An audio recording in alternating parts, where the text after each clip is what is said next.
Eu sou Elaine Freitas, enfermeira navegadora da Pronutri Oncologia, e nós estamos aqui hoje com o Dr. Bitu, mastologista, representando a equipe de mastologia da Pronutri, e vamos conversar um pouco sobre as principais dúvidas das pacientes da mastologia, né, que identificam algum nódulo, quais são as dúvidas quando recebem diagnóstico, quais são os próximos passos.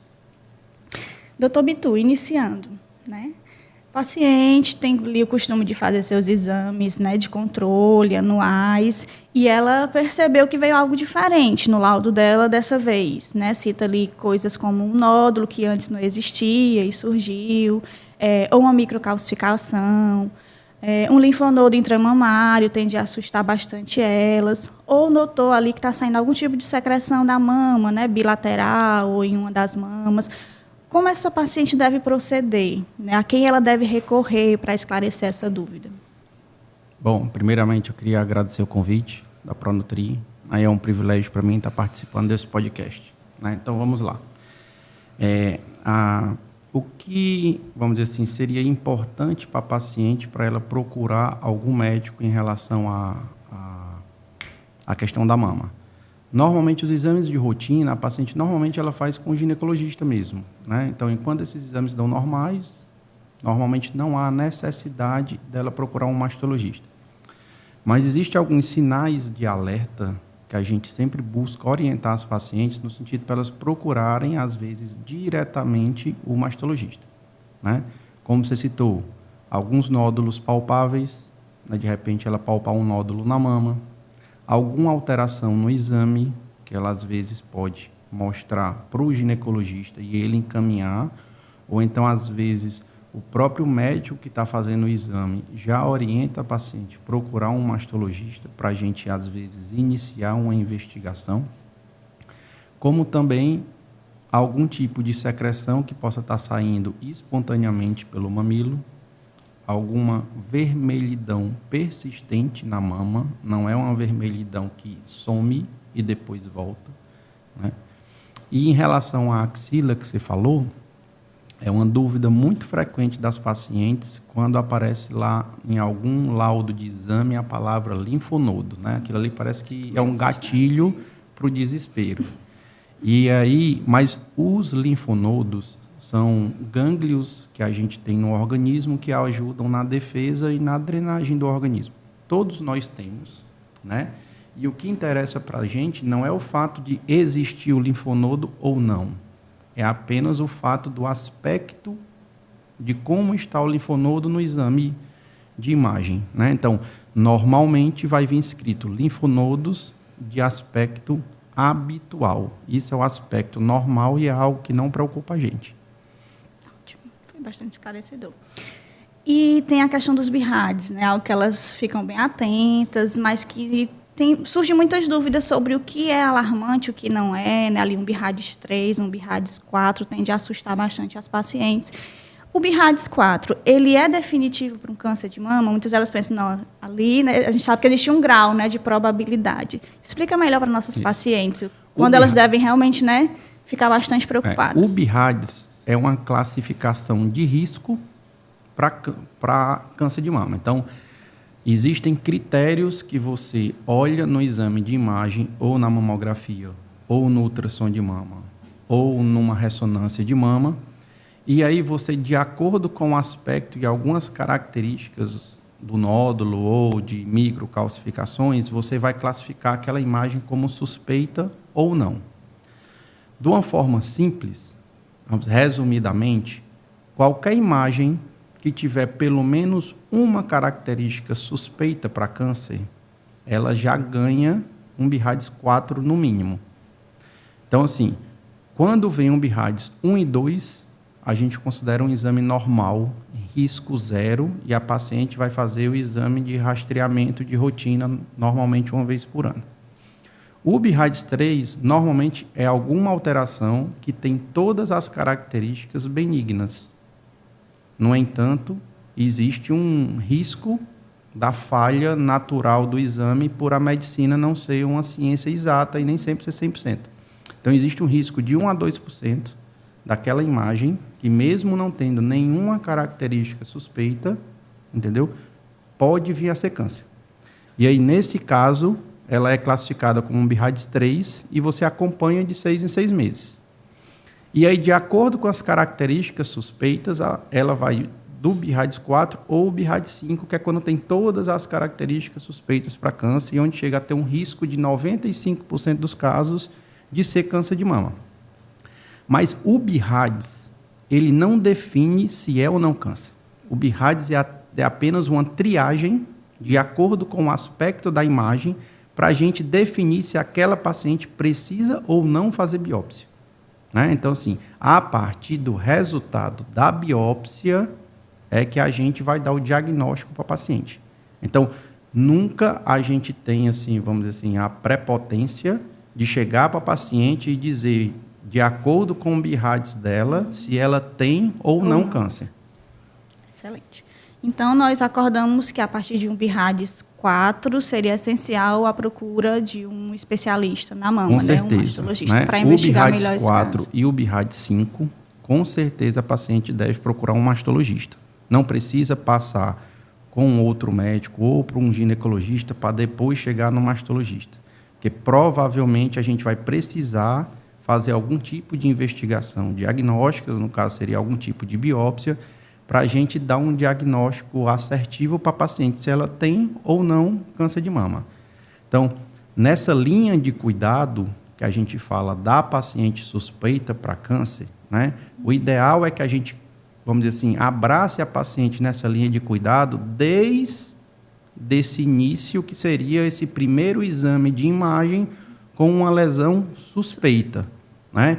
Então, precisa que a linha de cuidado do câncer de mama não pode ficar restrita ao tratamento do câncer de mama. A gente tem que pegar a linha de cuidado desde o início, desde o exame de imagem, passando pelo diagnóstico, até a gente conseguir fazer todos os exames necessários para a gente preparar aquela paciente para iniciar o tratamento.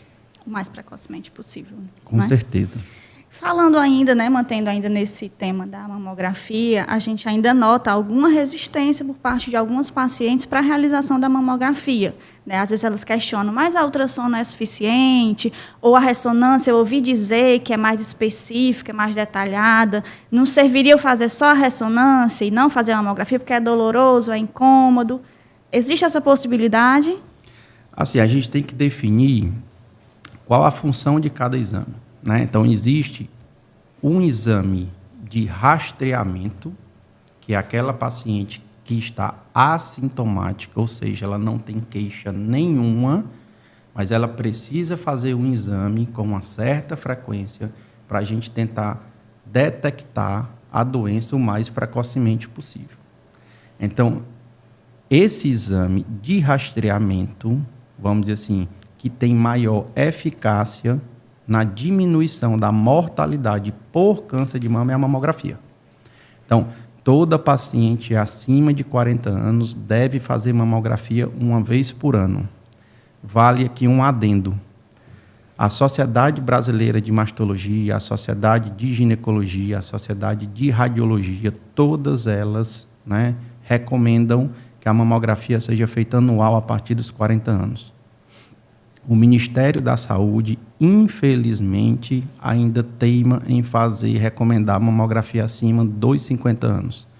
Só que hoje, no Brasil, já tem estudos mostrando que 40% das pacientes com câncer de mama são pacientes com idade abaixo de 50 anos. Então, se a gente for recomendar mamografia só a partir dos 50 anos, a gente está deixando 40% dos casos de lado que vão provavelmente ter um diagnóstico tardio da doença. Né? Então, assim, o exame de rastreamento é mamografia. Agora, chega uma paciente com um nódulo palpável ou com alguma queixa específica na mama, e aí você pode direcionar essa paciente para ela fazer algum outro tipo de exame de imagem. Complementar, né? Mas complementar. Não substituto a mamografia. Exatamente. Lembrando, isso aí é uma boa coisa a ser orientada para os pacientes. Os exames de imagem da mama, eles se complementam. um não substitui o outro. Então, por exemplo, qual o melhor exame para a gente acompanhar uma paciente em vigência de quimioterapia? Para a gente fazer um exame antes da quimioterapia, depois da quimioterapia, para a gente ver o nível de redução do tumor. Isso é ressonância. É o que dá, vamos dizer assim, o melhor resultado em relação a isso, né? Existe paciente que está gestante, por exemplo, que palpa algum nódulo na mama. O exame recomendado para ela iniciar é um ultrassom. Então, cada um tem suas indicações, mas para uma paciente que a gente fala muito na detecção precoce do câncer, que é algo a gente descobrir antes dele ser palpável, uma lesão bem inicial pequena, para esse tipo de finalidade, o melhor exame é a mamografia. Alternativas que a gente sempre sugere para as pacientes é agendar sua mamografia para períodos fora daquele período de ciclo menstrual, que a mama fica mais dolorosa, né, mais sensível. Então, tenta aí agendar para longe desses dias e fazer o seu exame, né, anualmente, como recomendado. Ok, estou fazendo o meu controle, né, direitinho, anualmente, mas fatidicamente eu recebi ali um exame de imagem com BIRADS 4, BIRADS 5. Fui ao mastologista, ele solicitou uma biópsia e, para minha surpresa, né, veio uma biópsia positiva, né, com um carcinoma. O que é que essa paciente vai enfrentar daqui para frente, né? Quais são os próximos passos? O que é que ela espera fazer ali em seguida, depois dessa biópsia? Bom, normalmente a tendência natural da paciente é querer operar logo, né? Só que hoje a gente sabe que vamos dizer, a eficácia do tratamento se inicia no seu planejamento. E para a gente planejar hoje o tratamento de câncer de mama, a gente precisa fazer alguns exames que a gente chama de estadiamento, que é para a gente identificar se a doença está localizada só na mama ou em algum outro lugar do corpo. Como também hoje, com o avanço das medicações que são utilizadas no tratamento, tem quimioterapia, imunoterapia, hormonioterapia, é como se o tratamento fosse específico para aquele tipo de tumor. Então, quando vem uma biópsia com o diagnóstico de câncer de mama, a gente precisa fazer uma segunda análise desse material mais específica, chamada de imunohistoquímica, que a gente vai poder, vamos dizer assim, determinar qual a melhor estratégia de tratamento para a paciente, pensando na sequência do tratamento, como também que tipo de medicamentos a gente vai utilizar para aquela paciente. Então, existem alguns tipos de câncer de mama que respondem tão bem à quimioterapia que vamos dizer assim, é primordial que a gente inicie o tratamento pela quimio para tentar destruir toda aquela doença para depois a gente poder operar, né? Então, assim, não adianta a gente acelerar demais esse processo, antecipar etapas e, às vezes, prejudicar a paciente, porque a gente não planejou de forma correta e a gente não conseguiu fazer o tratamento na sequência adequada, né? Então, assim, existem vários tipos. Antigamente, era meio que uma receita de bolo, era um protocolo X. Hoje em dia, não. A gente vai estudar o seu tumor para saber que tipo de medicamento atua no seu tumor, para a gente conseguir a melhor resposta possível para o seu tumor. Então, cada vez mais o tratamento do câncer de mama e dos outros cânceres em geral estão sendo individualizados. É uma coisa que a gente vê com frequência nos consultórios de enfermagem, né, naquela conversa ali pós-mastologista, e que elas têm muitas dúvidas. Elas realmente acham que câncer de mama são todos iguais e tendem a se comparar, né, com a vizinha, com a colega, com a conhecida que teve câncer de mama e teve desfecho X ou Y. E a gente tenta sempre trazer isso para elas, né? Primeiro, numa linguagem bem acessível, como a explicação do que é a imunohistoquímica, né? É ali o raio-x do seu tumor, do seu câncer, como é que o seu nódulo está se comportando, qual é a velocidade que ele se reproduz, quais tipos de medicamentos ele respondem, para que com a imuno seja de fato definido qual vai ser a melhor abordagem. E elas ficam bem ansiosas, né, com esses exames de estadiamento. Ai, meu Deus, mas tanto exame que o doutor pede, eu quero tirar logo, né? Eu quero operar logo, tirar isso de mim. Mas, realmente, é uma etapa necessária para uma definição mais segura, né, da abordagem, do tratamento dela. Com certeza. A gente também, acho que vale a pena a gente ressaltar que o tratamento não é só o tumor, né?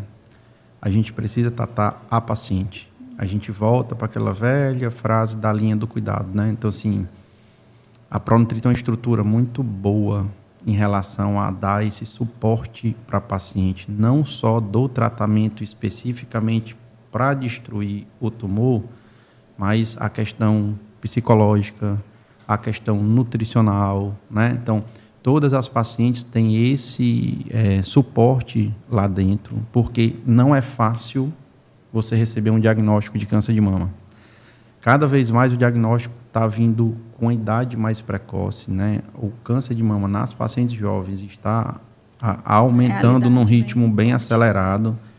E são pacientes que normalmente foram mães numa idade mais avançada, então normalmente têm filhos pequenos, então em idade ativa de trabalho, né?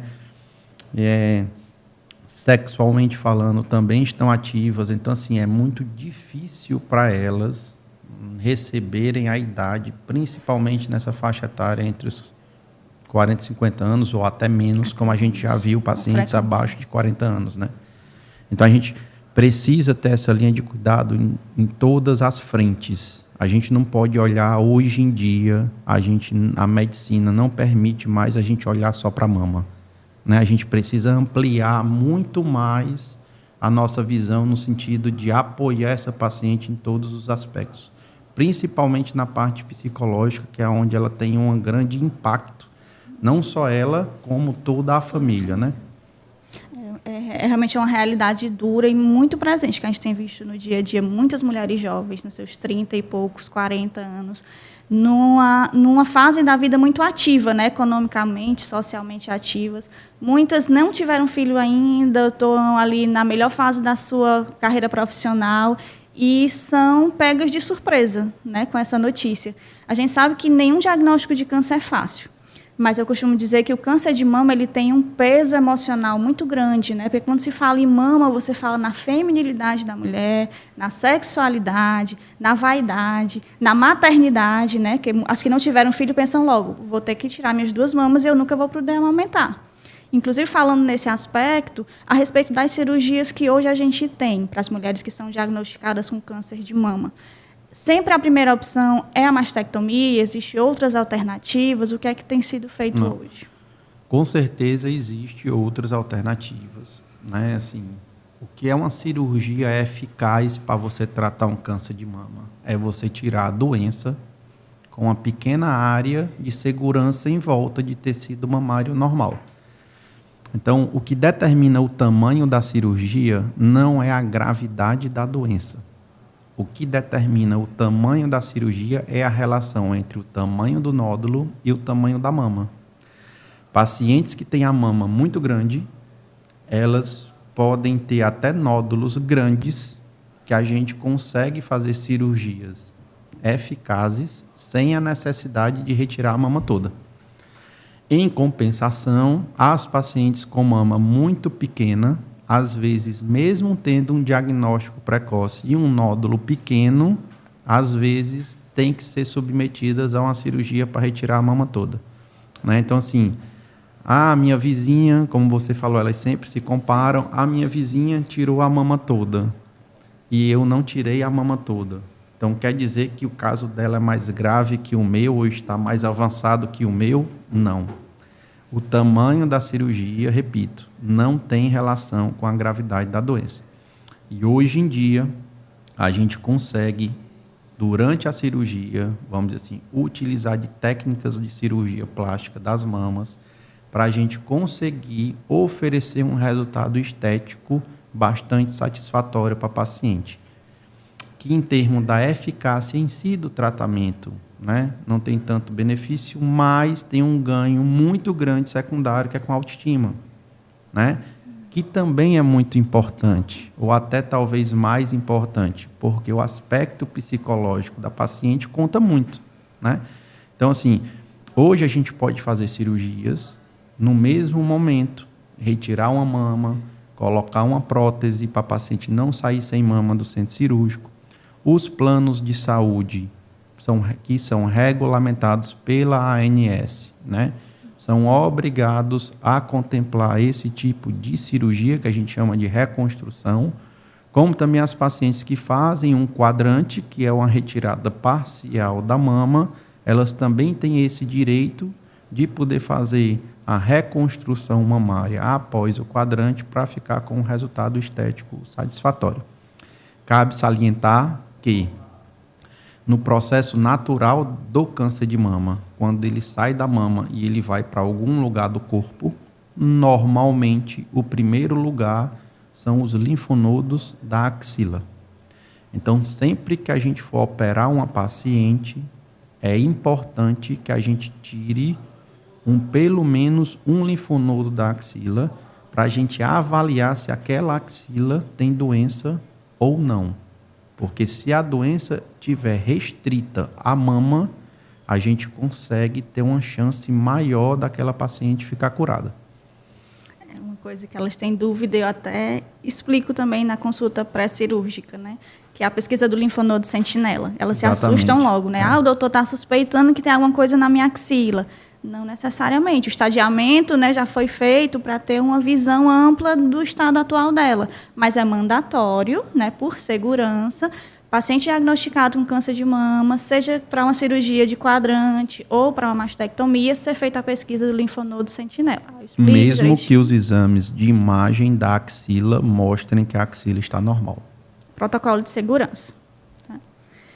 E, como o senhor falou sobre a questão da preocupação com a estética da paciente, né, com o cuidado integral dela, não só do tumor, né, que faz parte da saúde e do bem-estar dela, estar bem consigo mesma depois desse tratamento. A gente também tem algumas ações que são desenvolvidas dentro da Pronutri para apoiar essa paciente, desde o diagnóstico, né, ali a definição de que realmente tem uma doença instalada, de como ela vai ser acompanhada durante esse tratamento e o pós-tratamento. O senhor pode citar para a gente alguma dessas ações que a gente tem desenvolvido na clínica? Bom, a gente eu até falei aqui, né, a questão do apoio psicológico. Toda paciente passa por uma consulta com um psicólogo, passa por uma avaliação nutricional para a gente trabalhar essa paciente de uma forma alimentar, tanto para preparar para a quimioterapia, como para a cirurgia, como para o pós-operatório. A gente tem o apoio de várias enfermeiras que trabalham, vamos dizer assim, nos bastidores, né?